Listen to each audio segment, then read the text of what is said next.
बहुत ज्यादा तनकीद की जद में है इस वक्त बीजेपी की गवर्नमेंट। मोदी के पास इसके अलावा ऑप्शन कोई नहीं है, तो सही। मोदी करता रहेगा। जो है ना, धमकी देने की कोई जरूरत नहीं। जो माजी में हम देते रहे हैं और अब उनकी तरफ से ये धमकियां आ रही हैं, तो ये उनकी शिकस्त का सबसे बड़ा वाज़ेह सबूत है।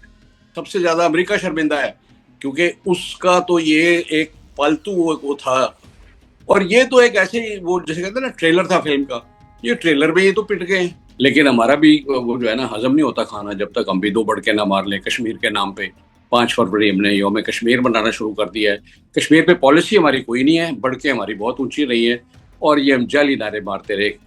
मैं आज चैलेंज करता हूँ किसी भी बंदे को, हमारी कोई कश्मीर पॉलिसी नहीं है, और जो है जिसको हम बिलीव करते हैं, जो 5 फरवरी को मनाते हैं, वो झूठी है। उससे कश्मीर आज़ाद नहीं होगा। इसराइल का यही हाल है, उनके ड्रोन्स इन्होंने इस्तेमाल किए। फिर पहले तो इंडियंस ऑपरेट कर रहे थे, इन्होंने ड्रोन अपनी एक चेक पोस्ट से मार दिया था। तो फिर इसराइली खुद आके इसको ऑपरेट करते थे। मेरा पॉलिटिकल सिचुएशन जो है हमारी, वो स्टेबल नहीं है। उसको आपने स्टेबल करना है। आप what ever means you need, आप उसको स्टेबल करें। It will fall in place. Churchill जब बहुत पिट रहा था सेकेंड वर्ल्ड वॉर में, उससे किसी साथी ने पूछा था कि हम ये जंग जीत जाएंगे, तो उसने बगैर किसी तवक्कुफ के सिगार पीते पीते कहा कि क्या हमारे कोर्ट्स चल रहे हैं, काम कर रहे हैं, इंसाफ दे रहे हैं?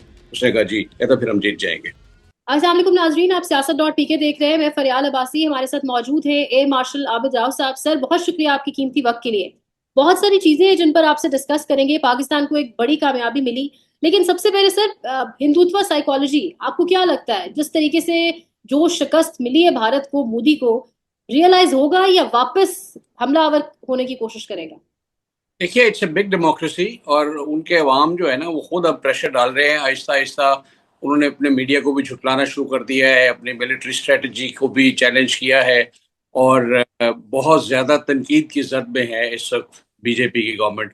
और यही पार्टी हो सकता है इनसे इस्तीफा लेके किसी और को गवर्नमेंट थमा दे। बिकॉज इंडिया की हिस्ट्री है कि वहाँ एक वजीर आजम के बाद दूसरी पार्टी और तीसरी पार्टी, बाद बड़े बड़े गुमनाम किस्म के लोग भी आए हैं। देवी गौड़ा थे, मोरारजी देसाई कहीं पे नहीं थे, वो भी प्राइम मिनिस्टर बने।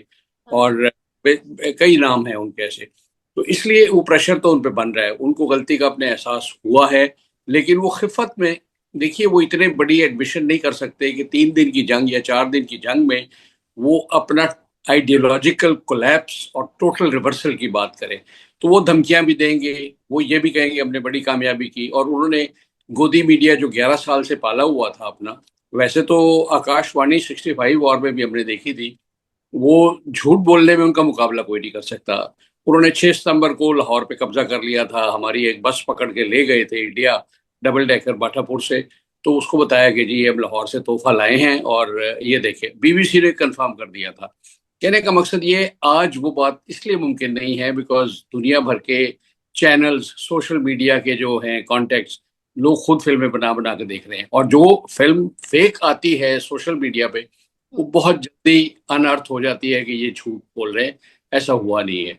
आपने पिछले हफ्ते देखा होगा, उन्होंने लाहौर पे भी कब्जा था, तो चीचा वतनी और पता नहीं कैसी ऐसी जगहों पे फैसलाबाद में पोर्ट बनवा दी। क्या मकसद था उनका?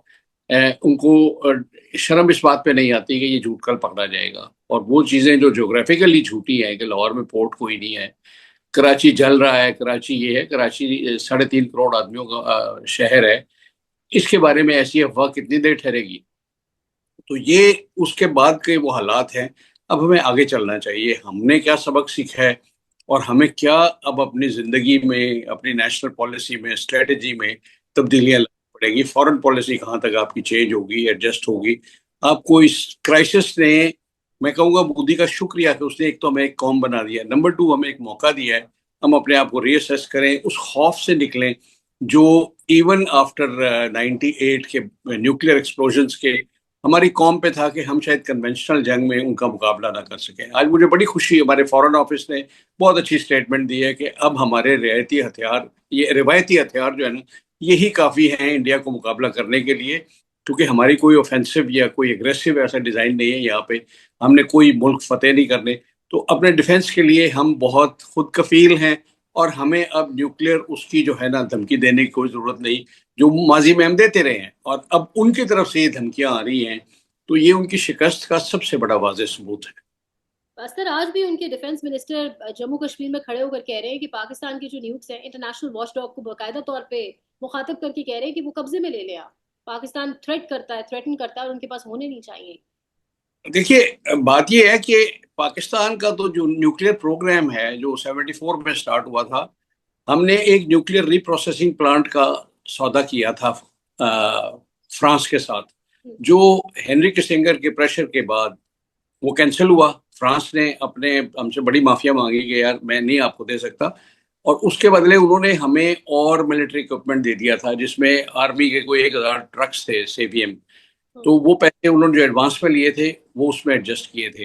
फिर हमारी गवर्नमेंट को धमकी दी गई थी, भुट्टो साहब को दी थी, हेनरी किसिंगर की बड़ी मशहूर धमकी थी कि आई will make a horrible example of you, और वो हुआ फिर।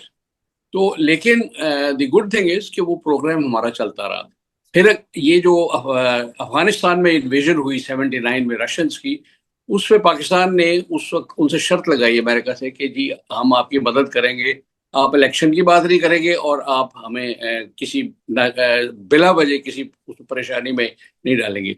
उनको अंदाजा था कि पाकिस्तान का न्यूक्लियर प्रोग्राम चल रहा है। 86 के एंड में, 87 के शुरू में इंडिया ने फिर प्लान किया था अटैक ब्रास टैक्स का। ब्रास टैक्स में वो अपना लाइव एम्यूनिशन ले आए थे, सारा वो था। लेकिन उनको धमकी, एक तो मुस्लिम अखबार में मुझे याद है ये शाहिद हुसैन सैयद साहब और वो जो थे अपने कुलदीप नैयर साहब, इनका इंटरव्यू हुआ था AQ खान से। तो इनको इंटेंशनली एक बात बताई गई थी कि पाकिस्तान का न्यूक्लियर जो है ना प्रोग्राम, वो सक्सेसफुल है and we have succeeded in doing whatever is minimum for अस।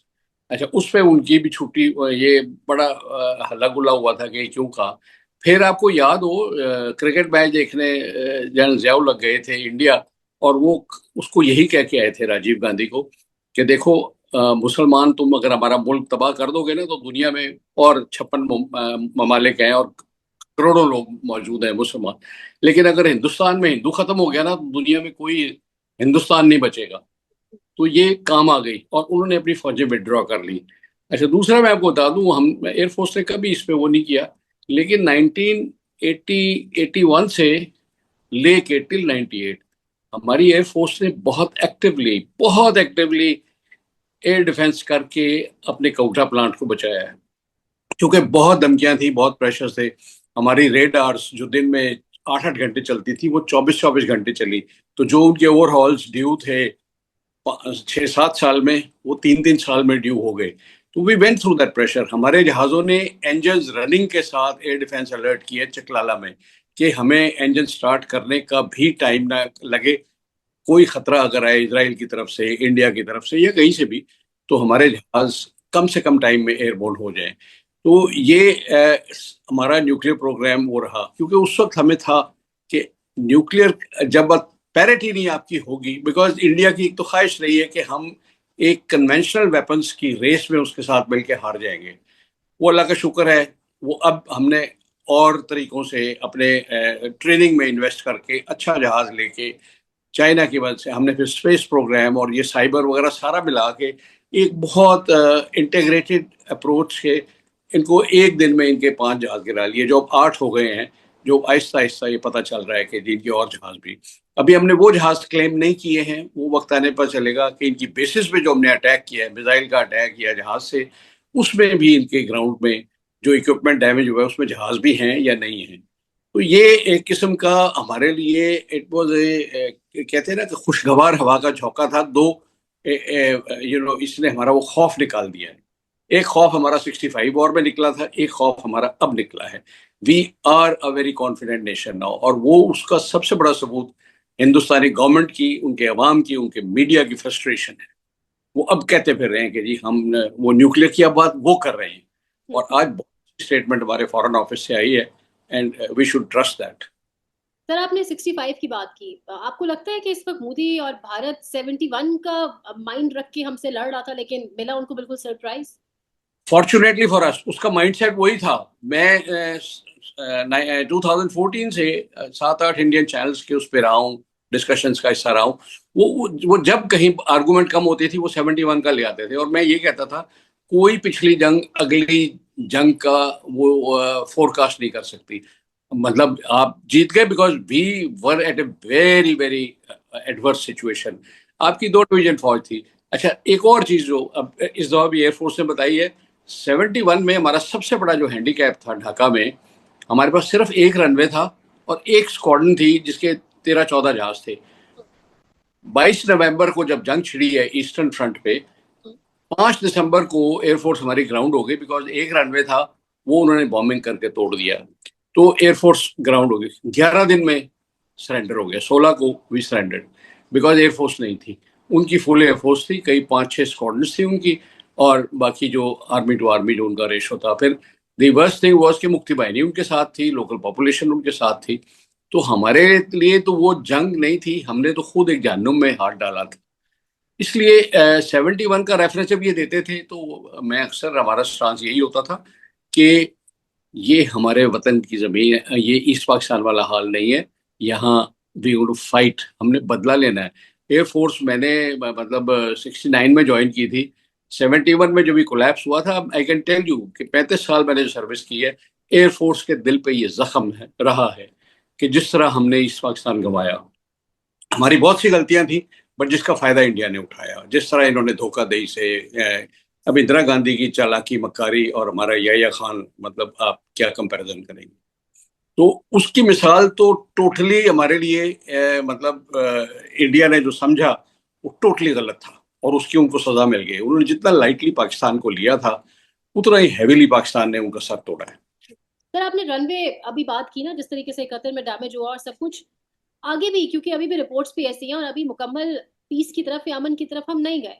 आपको लगता होगा, आप ऑब्वियसली बेहतर जानते होंगे कि वापस अगर भारत पलट की बात करता है, हमारी आगे के लिए क्या तैयारी है, क्योंकि अभी भी हमारी बेसिस के ऊपर अटैक हुआ। हम कुछ अटैक्स को जहां पर हमने मैक्सिमम को इंटरसेप्ट भी किया, हम बहुत सारे अटैक्स को या बहुत सारे मिसाइल्स को, ड्रोन्स को इंटरसेप्ट नहीं कर सके। इसके लिए हमें देखिए देखिए ये तो होगा बिकॉज इसी आप 100 मिसाइल फायर करेंगे तो हो सकता है उनमें 10 इंटरसेप्ट हो जाए, 90 पहुंच जाए, या 90 इंटरसेप्ट हो जाए और सिर्फ 10 पहुंचे। ये तो चलेगा। इससे वो जिसे कहते हैं ना टॉम एंड जेरी वाली, ये तो गेम है कि जी मिसाइल को आप कोशिश करेंगे वो हो सकता है। अब ये जैसे इनका ब्रह्मोस है, ब्रह्मोस मिसाइल हाइपरसोनिक है, mark 5 times speed of sound ये उठता है। दैट मीन्स तकरीबन 5,500-6,000 किलोमीटर पर आवर की स्पीड है इसकी, विच इज वेरी फास्ट। तो ऐसे को, अच्छा, उसका नुकसान ये है कि उसकी टाइम ऑफ फ्लाइट बहुत छोटी है। टाइम ऑफ फ्लाइट छोटी होगी तो आपको इंटरसेप्ट करने का टाइम कम मिलेगा। लेकिन अगर आपके पास वार्निंग है तो ये कराची में जो मिसाइल गिरा था, ये उनके शिप ने मारा था, एयरक्राफ्ट कैरियर ने, जिसको वो पहले आगे लाए 22 अप्रैल के बाद, 3 दिन में वापस ले गए बिकॉज दे रियलाइज कि इसको बचा नहीं सकते। फिर वो पोस्टरिंग में आगे लाए और जैसे ही उन्होंने कहा कि जी हम 300 से 400 मील पे हैं पाकिस्तान से और कराची टारगेट है हमारा और ये वो, लेकिन फौरन उसको वापस ले गए बिकॉज एयरफोर्स ने कहा कि we are waiting, we will welcome you, तुम आओ तो सही। इंडिया ने आज तक कोई जंग नहीं लड़ी एयरक्राफ्ट कैरियर के साथ। एयरक्राफ्ट कैरियर एक आपकी पावर शो होती है। ये जिनके रीजनल या रीजन से भी आगे एम्बिशंस हो उनके लिए होती है, पावर प्रोजेक्शन के लिए। अच्छा, इंडिया के पास आज तक एक सूटेबल जहाज नहीं। जो जहाज उन्होंने आज भी उनके पास हैं वो सिर्फ एयर डिफेंस के लिए आगे पीछे उड़ेंगे। Pakistan air force has very good plans. ये एयरक्राफ्ट कहीं हमारे रेंज में आ जाए, अब तो उस रेंज से भी आगे हमारे मिसाइल की रेंज है। तो इसको तो मतलब पाकिस्तान का पक्का प्लान था कि ये आया जरा सा आगे या रुका, ये जहां पे भी है इसको आप डिस्ट्रॉय कर देंगे। इससे बड़ी वॉर ट्रॉफी मतलब नहीं मिलेगी आपको, बिकॉज उसकी शर्मिंदगी तो इस कदर है कि फिर ये दोबारा एयरक्राफ्ट कैरियर नहीं बनाएंगे। इनके पास 2 हैं अभी, और ये इन्होंने 57-58 में पहला लिया था, एक इंग्लैंड से एयरक्राफ्ट कैरियर पहला जो लिया था वो ना 65 में इस्तेमाल हुआ ना 71 में हुआ। इनकी हिम्मत नहीं हुई कि वो पाकिस्तान के नज़दीक लाएं। तो बेसिकली ये न्यूक्लियर वेपन की तरह डराने वाला होता है, या फिर इनके पास जहाज हो जैसे अमेरिका के पास हैं, F-18s हैं, और उससे पहले उन्होंने और बड़े अच्छे अच्छे जहाज, ताकि वो उससे बॉम्ब्स लेके कहीं जा तो सके वो। इनके पास अभी ऐसा कोई जहाज नहीं है। इन्होंने अब ऑर्डर किए थे राफेल 26 इनके जो और ऑर्डर है वो उसी एयरक्राफ्ट कैरियर के लिए नेवल वर्शन इन्होंने मांगा था। तो ये इस वक्त कन्वेंशनल वेपन्स में भी पाकिस्तान माशाल्लाह हैज कम आउट विक्टोरियस। हमें खुद अपने उस पे, मतलब मैं एयरफोर्स में 35 साल नौकरी की, ये डिफरेंट एयरफोर्स है from what I left in 2005। ये मैं भी जाता हूँ, हैरान हो जाता हूँ किसी बेस पे कि माशाल्लाह एयरफोर्स ये कर रही है। और ये प्रेजेंट हमारा जो चीफ है, इसने तो खुद उस दिन ऑप्स रूम में बैठ के ये जो 59 मिनट्स का हमारा टाकरा हुआ इंडियन एयरफोर्स के साथ, वो खुद इसने कंट्रोल किया है, खुद इसने सारा कुछ प्लान करके किया है। उसमें आपके वेपन्स भी हैं, उसमें पायलट्स भी हैं, उसमें एरिया भी आपने कहा जी वो उनको क्रॉस नहीं करने देना, उनको इंडिया में ही मारना है।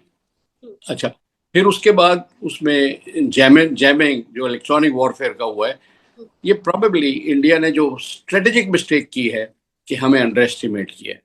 हमें बोलना नहीं ज्यादा आता, हम ना शोर मचाते, ना हमने कभी वो जैसे पंजाबी फिल्मों की बड़के होती है वो नहीं कभी मारे, बट इंडिया करता रहा। और ये बहुत बड़ी फ्रस्ट्रेशन होती है फरियाल फॉर एनीबडी कि आपने एक नजरिए को, एक पर्सनैलिटी को, एक कॉन्सेप्ट को अपना आइडियल बनाया हुआ है, और at some stage of your life you realise ओहो ये तो जाली निकला, ये तो झूठ बोल रहा था, ये तो बोगस है। इंडिया उस फेज से गुजर रहा है। बीजेपी को खुद यकीन नहीं आ रहा कि ये हमने क्या हवा बनाया था और हमारे साथ हुआ क्या है। इंडिया के सारे दोस्त ममालिक जो थे, जो उसको सपोर्ट कर रहे थे, एलानिया या गैर एलानिया, वो शर्मिंदा हैं। सबसे ज्यादा अमेरिका शर्मिंदा है, क्योंकि उसका तो ये एक पालतू वो था, I don't want to use derogatory word, but ये एक उस पहलवान को तैयार कर रहे थे चीन से लड़ाने के लिए। और ये तो एक ऐसे ही वो जैसे कहते हैं ना ट्रेलर था फिल्म का, ये ट्रेलर में ये तो पिट गए। तो अमेरिका अब क्या करेगा? अमेरिका को सबसे बड़ी मुश्किल आएगी, अब उसे साउथ चाइना सी में कोई स्ट्रांग नेवी वाला मुल्क मिले। इसके साथ ऑस्ट्रेलियन नेवी थी, वो भी मतलब उनका फेल हो गया है। रशिया फेल हो गया बिकॉज उनका S-400 जो है, जिसके बारे में दुनिया को उसने कहा हुआ था, सब मुल्कों तो वो बेचता भी नहीं था कि बड़ी सेंसिटिव टेक्नोलॉजी हम नहीं दे सकते। तो इस रीजन में टर्की के पास है और ये है इंडिया के पास। तो इंडिया ने तो उसका भी नाक रगड़वा दिया। Rafale, it is one of the best aeroplanes today. NATO के मेन स्ट्राइक फोर्स में, मेन इंटरसेप्टर फोर्स में, मेन वॉर प्लेन में ये शामिल है। बाकी यूरोफाइटर्स और दूसरे और हैं, लेकिन इसका बड़ा अहम रोल था। सन 80 से डेवलप कर रहा है फ्रांस इसको। 10 साल लगे उन्हें जहाज की सारी डायनामिक्स चेक करने में, वेपन्स क्वालिफाई करने में।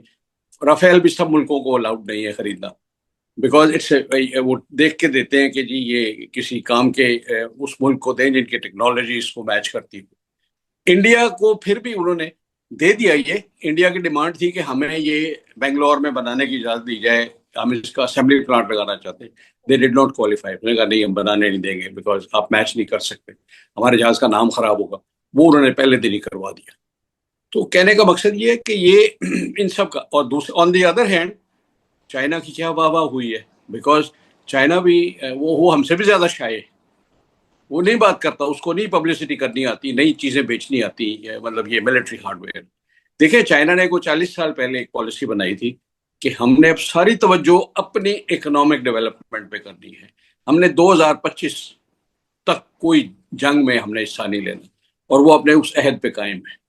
उनकी 3-4 गवर्नमेंट चेंज हुई हैं, but you know they confident के जी हमें बगैर जंग। उन्होंने हमें 80s में जब ये मुजाहिदीन जाना शुरू हुए और दोबारा एक कश्मीर मूवमेंट हुई थी, तो उन्होंने पाकिस्तान से कहा था कि put it on back burner, आप भूल जाओ, आप अपनी इकोनॉमिक डेवलपमेंट करो। लेकिन हमारा भी वो जो है ना हजम नहीं होता खाना, जब तक हम भी दो बड़के ना मार लें कश्मीर के नाम पे। 5 फरवरी हमने योम कश्मीर मनाना शुरू कर दिया है। कश्मीर पे पॉलिसी हमारी कोई नहीं है, बढ़के हमारी बहुत ऊंची रही है, और ये हम जाली नारे मारते रहे कि हमारे अखलाकी, सियासी और पता नहीं कौन कौन सी सपोर्ट कश्मीर को रहेगी। लेकिन हम UN के रेजोल्यूशन पे करेंगे। मैं आज चैलेंज करता हूँ किसी भी बंदे को, हमारी कोई कश्मीर पॉलिसी नहीं है, और जो है जिसको हम बिलीव करते हैं, जो 5 फरवरी को मनाते हैं, वो झूठी है। उससे कश्मीर आजाद नहीं होगा। उसका नतीजा देख लेना, 2019 में मोदी ने वो आर्टिकल 370 और आर्टिकल 35A को उसने फालतू कर दिया है, इनवैलिड, और उसको यूनियन टेरिटरी बना लिया है। अब वो 80,000 से ज्यादा लोगों को लेके गया है वहां पे कि जो आबादी का जो है ना रेशो, वो हिंदुओं के हक में आए, या कम से कम उसमें नेगेटिविटी कम हो।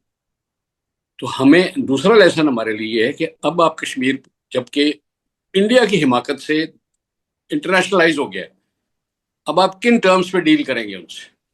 You got to be very very serious और सिलेक्टिव, कि सिर्फ वो लोग बैठे जिनको कश्मीर इशू पता है, जिनको ये पता है कि हमने क्या मांगना है सालिस से, हमें फिर किस तरह इसका सोल्यूशन हमें कौन सा एक्सेप्टेबल होगा।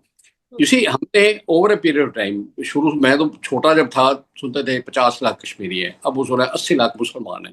अब पता चला है कि सिर्फ वैली में मुसलमानों की जो है अक्सरियत है, जम्मू में हिंदू ज्यादा हैं, लेह और लद्दाख साइड पे बुद्धिस्ट ज्यादा हैं। तो वो पाकिस्तान के हक में क्यों वोट करेंगे? Therefore we need to redefine our policy. तो अब 80 लाख आदमियों के पीछे आपने 25 करोड़ पाकिस्तानियों को न्यूक्लियर थ्रेट के आगे डाल दिया है। अगर आप ये करेंगे तो you can be attacked by nuclear weapons. क्या ये जायज है? क्या ये एक्सेप्टेबल है? अगर है तो ऐलान करें कि हाँ भाई हम ये करने को तैयार हैं, और अगर नहीं है तो फिर आप कोई और ढूंढे। लेकिन ये कहना कि जी कश्मीर हमारी शहरग है, कश्मीर के बगैर पाकिस्तान नामुकम्मल है, तो फिर आप तरीका बताएं हम कैसे उसको हासिल करें। अब मौका आया है, अब आप अपनी टीम बनाएं जिन लोगों को कश्मीर इशू का पता है। मैं बेतहाशा ऐसे MNA सेनेटर्स और MPs को जानता हूं जिनको कश्मीर की ना हिस्ट्री पता, ना ये पता कि मसला है क्या और हमें क्या चाहिए। तीसरी चीज आई विल सजेस्ट, आप अपनी फॉरेन पॉलिसी जरा रिव्यू करें। Now that you have regain in strength, एक तो आपको अपनी इकोनॉमी ठीक करनी है। कैसे करनी है? फॉर्मूला बड़ा सिंपल है और इम्प्लीमेंटेशन उसकी तकलीफ दे है। आप सारी हमारी एलीट क्लासेस की अयाशियां बंद कराएं, जो सरकारी खर्चे पे जहाज भर भर के उम्रे करने जाती हैं, ये बंद कराएं, बिकॉज ये अफोर्ड नहीं हम कर सकते। आप प्रोटोकॉल्स कम करें, ये जो 30-40 गाड़ियों वाला है ये और जो भी आपके पास ऐसे मामलात हैं, गवर्नमेंट जब तक ये पॉलिसी अपने भी नहीं करेगी, अवाम के तो बेचारों पे वैसे ही पेट पे पत्थर बंधे हुए हैं। वो हर तीसरे साल कोई फाइनेंस मिनिस्टर बजट स्पीच से पहले कहता है अवाम जरा बेल्ट टाइट कर लें, अवाम को ये कुर्बानी देनी होगी। वो भाई अवाम तो दे रहे हैं कुर्बानी, but where is the money going? तो इस लिहाज से आप अपना सारा खर्चा रैशनलाइज करें, जिसमें डिफेंस भी है, डेवलपमेंट भी है, हेल्थ है, एजुकेशन है, एक आम आदमी का बेनिफिट है।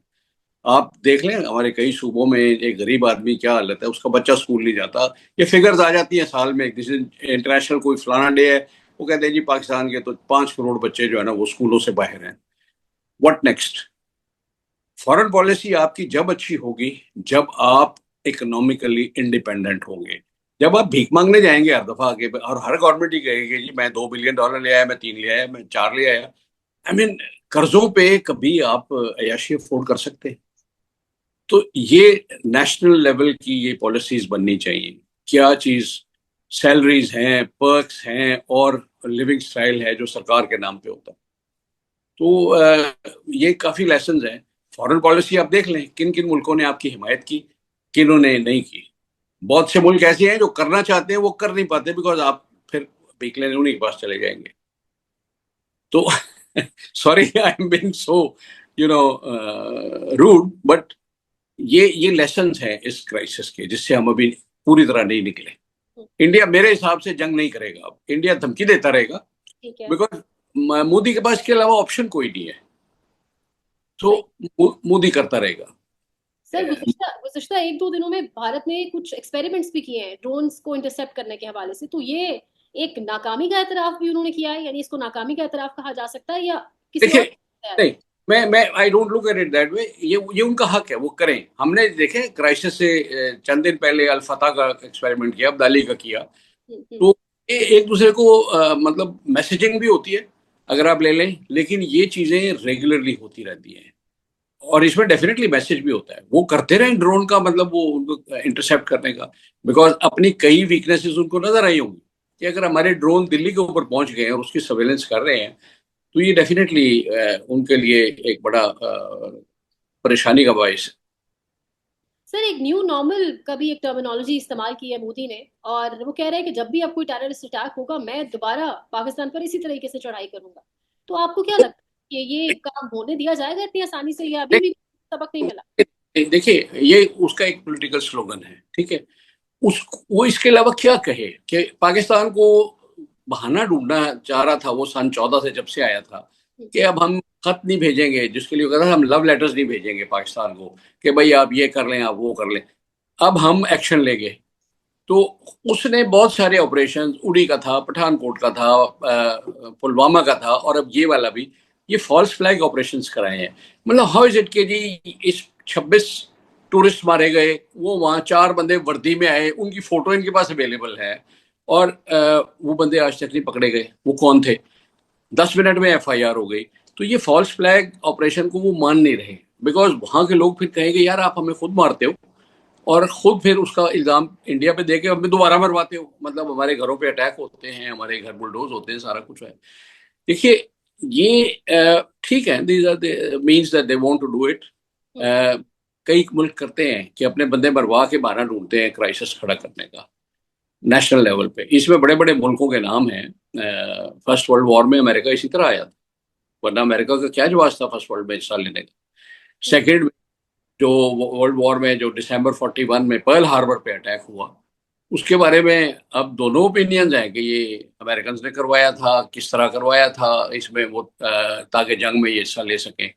तो अमेरिका की तो वॉर इंडस्ट्री है, उसको हर खित्ते में हर दौर में कहीं जंग चाहिए। अब वो परसों $600 बिलियन की आर्म्स डील करके गया सऊदी अरेबिया से, और उसने कहा है कि जी I will make America great again. आज एक कार्टून चल रहा है कि इस तरीके से कर रहा है। उसने कतर गया, कतर के चीफ ने उसको $400 मिलियन का एक जहाज तोहफे में दिया है। आज उसने यूएई आना है। कहने का मतलब ये है, अमेरिका को तो वॉर सूट करती है, वो अभी तक औरों को लड़ा रहा था। और ये वाहिद मुल्क है दुनिया का जो खुद भी इन्वॉल्व रहा है। वियतनाम वॉर इसने खुद लड़ी, कोरिया वॉर इसने खुद लड़ी, फिर ये इसके जहाज ये बॉस्निया वगैरह में भी आए 92 93 में।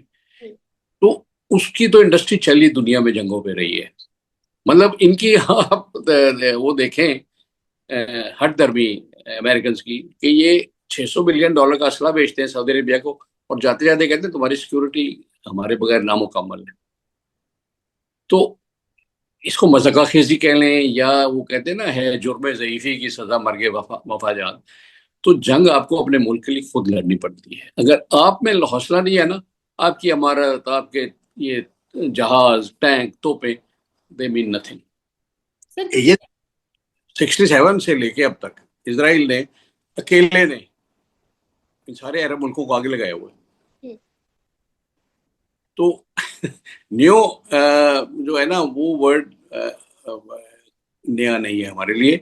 वो जो मर्जी करे, इस वक्त उसकी जो जितनी भी है ना स्टेटमेंट्स मोदी की, वो I will just call them rubbish, bogus, और खिसियानी अपने वो हिज़यान का वो उसका शिकार है इस वक्त। सर तो एक ये तो आप भी जी जी एक चीज से तो आप भी मुत्तफिक होंगे कि अब आगे जितनी भी जंगें वो टेक्नोलॉजी ओरिएंटेड होंगी, ये साइबर सैटेलाइट ये सब चीजों की इन्वॉल्वमेंट होगी। तो फिर हमें, आपको क्या लगता है अभी मजीद कहाँ कहाँ इंप्रूवमेंट की जरूरत है? हमारी वीकनेसेस आपको क्या दिखी हैं इस पूरे ये जो अभी पिछले 4-5 दिन का एक एपिसोड चला है? देखिए, हमारी सबसे बड़ी वीकनेस हमारी इंटरनल सिचुएशन है, हमारी इकोनॉमी है। ये हमें दुरुस्त करनी है वट एवर वे। आपको इस कौम को यूनाइटेड रखने के लिए why do you need a war? Nation building की बात करें, आप प्रोविंशियल हार्मनी की बात करें। क्यों एक सूबा खड़ा हो जाता है कि जी मेरा पानी बंद किया तो मैं ये आपकी नेशनल हाईवे बंद रही है पंजाब और सिंध की कितने दिन, एक पानी के एक ऐसे इशू पे जिसपे सिंध के अपने ग्रीवेंसेस थे, उनके थे। यू ये चीजें अच्छा, बलूचिस्तान का हमेशा होता है कि फलाना सरदार नाराज हो गया, पहाड़ पे चढ़ गया। ये क्यों नौबत आएगी? आज मैं चीफ मिनिस्टर बलूचिस्तान को सुन रहा था कि जो हमारे बागी हैं उनको ऑफिशियल प्रोटेक्शन में है अफगानिस्तान में। अब हमें अफगानिस्तान के साथ भी दो टोक बात करनी होगी। अगर हम इंडिया को स्टैंड कर सकते हैं, अफगानिस्तान कर सकते हैं, हम कर सकते हैं।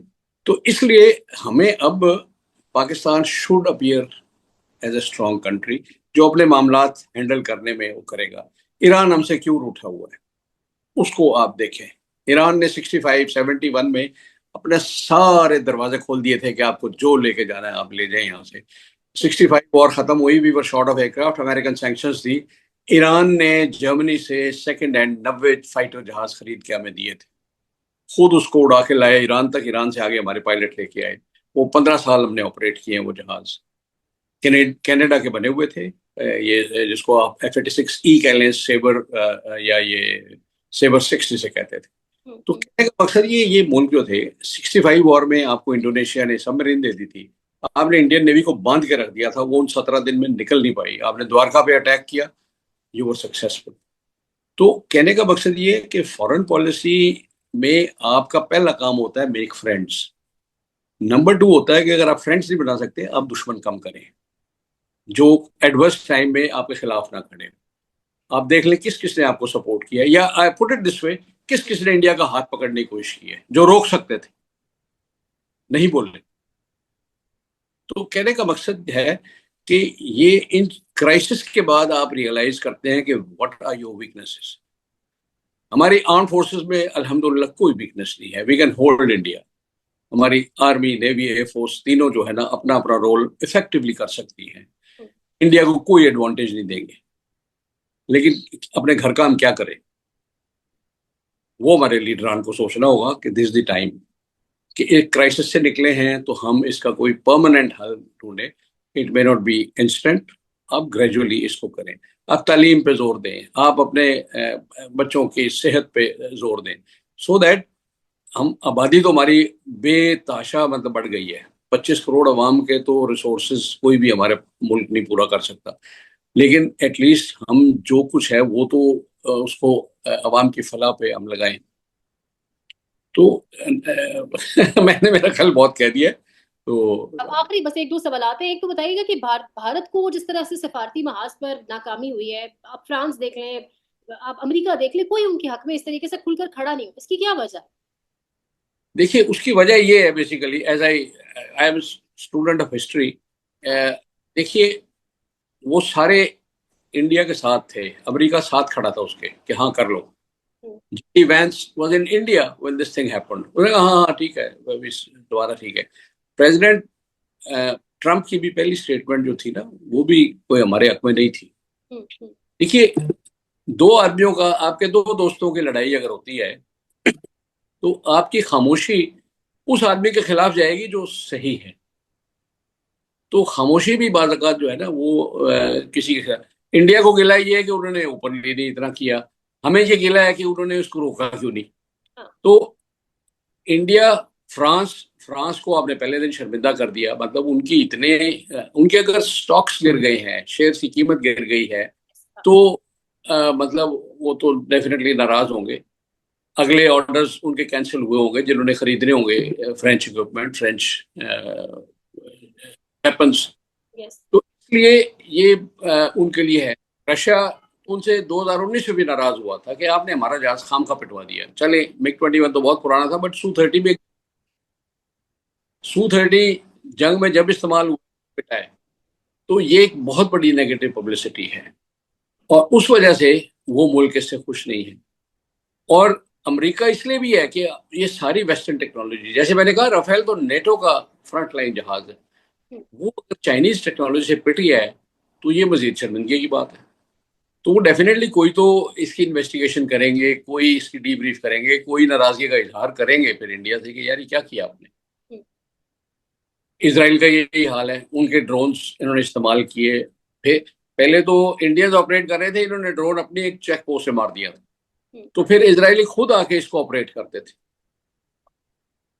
तो सर आप मुकम्मल कर लें, बात कंप्लीट कर लें। तो अगर वेपन उनके हैं और ऑपरेट करने वाले इंडियंस हैं तो there is a missing link, और मिसिंग लिंक यही है कि इंडिया को कैसे वो ट्रेन करें।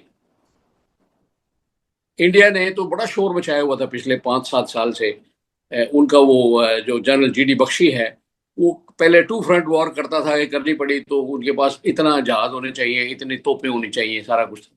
वो तो एक फ्रंट पे नहीं ठहर सके, तो चाइना का वो क्या मुकाबला करेंगे। अब China, I mean as I see, इनके साथ टेरिटोरियल डिस्प्यूट, जो इनकी लाइन ऑफ एक्चुअल कंट्रोल है 1914 की बनी हुई है, चाइना ने ऑलरेडी टेकअप किया हुआ इनके साथ कि भाई ये तो उस वक्त की थी जब यहाँ ब्रिटिश रूलर्स थे इंडिया में, और उनके यहाँ नॉन रिप्रेजेंटेटिव को बादशाहती क्या थी, तो ये तो अनइक्वल पावर्स में ये फैसला हुआ था, लेट्स डिवाइड। उनके कई एरियाज पे चाइना का क्लेम है। इंडिया का तो जब टूटेगा तो मजा तो बड़ा आएगा कि 7-8 मुल्क इसमें से निकलेंगे, फिर वो मेरा देश महान और मेरा महान भारत और मेरा फलाना। ये तो अखंड भारत में कैन यू बिलीव कि पाकिस्तान, अफगानिस्तान शामिल है, इसमें आगे कुछ मिडिल ईस्टर्न कंट्रीज भी शामिल हैं।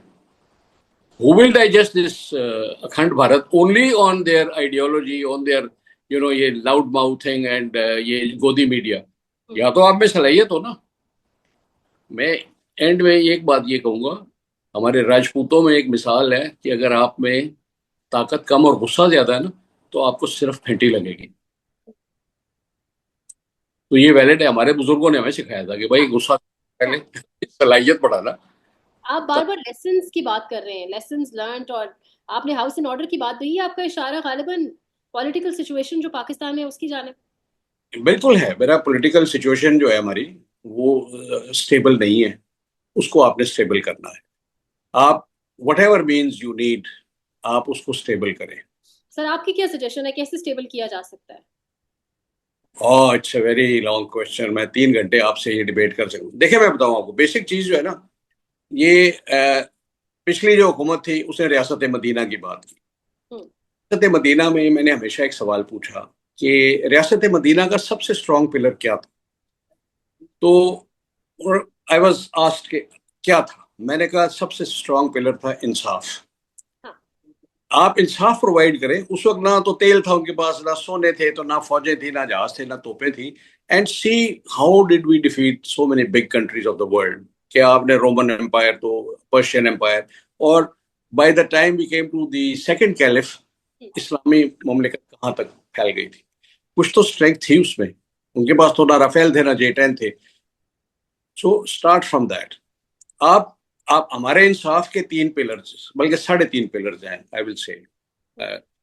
एक तो है police, next is the lawyer जिसको आप हायर करते हैं अगर आप किसी से, तीसरा आ जाता है जज। ये तो 3 मेन हैं, एस्टेब्लिश्ड हैं। चौथा जो इनविजिबल है वो झूठी गवाही देने वाले लोग हैं, जो पाकिस्तान में बहुत स्ट्रांग है। तो आप यहां से शुरू करें, things will fall in place. Churchill जब बहुत पिट रहा था सेकेंड वर्ल्ड वॉर में, उससे किसी साथी ने पूछा था कि हम ये जंग जीत जाएंगे, तो उसने बगैर किसी तवक्कुफ के सिगार पीते पीते कहा कि क्या हमारे कोर्ट्स चल रहे हैं, काम कर रहे हैं, इंसाफ दे रहे हैं? उसने कहा जी। कहता फिर हम जीत जाएंगे। अब बस आपने कहीं से बिगनिंग करनी है, आपके पास ऑप्शन है, आप कई फ्रंट पे बिगनिंग कर सकते आपके ख्याल में हमारे कोर्ट्स इंसाफ दे रहे हैं आजकल, खास तौर पे कुछ हाई लेवल केसेस में? हैं। मैं I will leave it to your judgement. सही। और आपको लगता है कि राइट टाइम है यहीं से मूव ऑन करें और हाउस एंड ऑर्डर करें, क्योंकि दोबारा कोई मुश्किल टाइम आ सकता है? बिल्कुल आ सकता है। देखिए इंसाफ ना हो रहा तो फिर एक गरीब आदमी फ्रस्ट्रेशन में क्या करेगा। यू सी, आपको इंसाफ, आप अपना जो एक टिपिकल फैमिली स्ट्रक्चर है, आप फैमिलीज में भी बड़ी वो आ गई है कि अगर आप फैमिली में इंसाफ नहीं करेंगे वो फैमिली टूट जाएगी, उसमें वो नहीं रहता। आप मैं एक वो साइकोलॉजी की किताब पढ़ रहा था, उसमें उसने कहा था कि अब आप अपने बच्चों को एक दूसरे से compete ना करवाएं, कंपैरिजन ना करें, आप उनसे कहें कोऑपरेट करें। सो कोऑपरेशन इंस्टेड ऑफ कंपटीशन एक फैमिली से स्टार्ट होता है, फिर एक कम्युनिटी में, फिर एक मतलब एनलार्ज होता हुआ नेशन तक जाता है। तो जब एक आम आदमी को यकीन होगा कि मैं तो रेड लाइट तोड़ूं तो मुझे तो पुलिस वाला पकड़ के 5,000 रुपए का चालान कर दे, लेकिन वही मेरी बड़ी गाड़ी देख के, मेरे वो कलफ लगे कपड़े देख के मुझे सल्यूट भी करे, जाए सर आप, तो दिस इज नॉट फेयर। और ये ज्यादा छुपता नहीं है, ये नजर आता है, मुआशरे में सबको नजर आएगा।